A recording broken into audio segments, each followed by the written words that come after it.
Орозбек Мирлан уулу турмуш тиричилик техникасын оңдогон электромеханик, кирешеси үй бүлөсүн толук камсыздаганга жетет. Айтымында мындай кесип ээлери бүгүнкү күндө орто эсеп менен айына 50 000 сомдун тегерегинде табат жана эч качан ишсиз калбайт.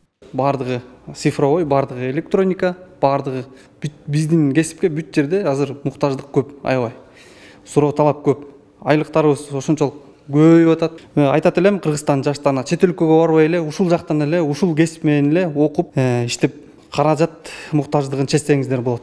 Мадина Токторбай кызы дагы 94-чү кесиптик лицейдин бүтүрүүчүсү. Бир жылдан бери сулуулук салондо чач тарач мастери болуп эмгектенет. Күнүнө кем дегенде 3000 сом маян алат. Кесибин жогорулатып, өзү жеке ишкер болсом деген максаты бар. Учурда ал үчүн болгон аракетин жумшоодо. Повышенияларды алып жатам. Жана колорист, жана женский мастер болгонго дагы укладка, там стрижкаларга повышение алайын деп жатам.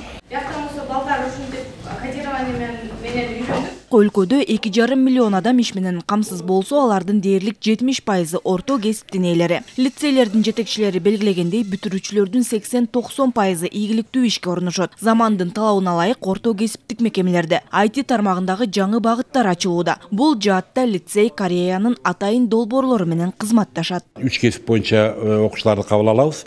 Биринчи жеңил өнөр жайына тигүү тармагына сулуулук индустриясы деп коебуз. Жалаң чач тарач, андан сырткары турмуш тиричилик техникаларын ремонттой турган электрослесарларды даярдайбыз. Бардыгы болуп жылына бизге 210-250 чейин ошол окуучуларды кабыл алабыз. 10 ай окутабыз.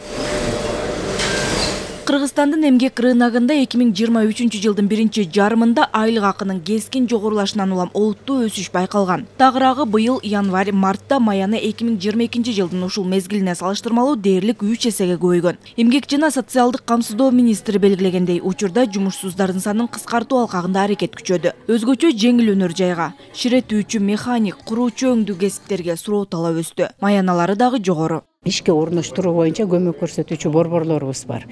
Ошол борборлорубуз аркылуу биз ар бир жарандын өзүнүн кесибине ылайык кесип тандоо боюнча кызматтарды сунуштап, мына жакын арада дагы биздин ар бир региондордо ошол жанагы жарманкелер өткөрүлүп атат иш орундарын камсыз кылуу боюнча. Биз жарандарыбызды бул жака кайра тартышыбыз керек, иш менен камсыз кылышыбыз керек.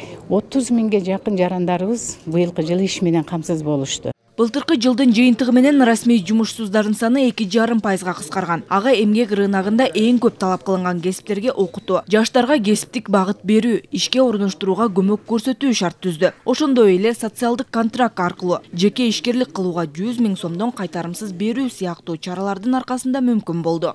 Бактыгүл Султанбек кызы, Азамат Кыдыр Токтоев, Ала Тоо 24.